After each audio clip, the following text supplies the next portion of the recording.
Oke bolo-bolo, kali ini kita agenda mikrofisingan di Waduk Mulur cari ikan lukas sama ikan bader. BTW untuk umpan aku pakai ini, empran mikrofishing ya. Ada spesial amis sama spesial wangi. Ini ada kemasan baru di 30 gram seperti ini. Jadi sangat cocok sekali yang suka mancing ikan-ikan kecil atau ikan mikrofisingan.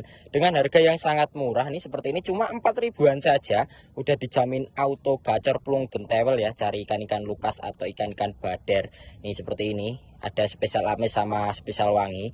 Kalau teman-teman mau nih, udah aku ready kan sebanyak mungkin di keranjang kuning bawah pojok bagian kiri ya.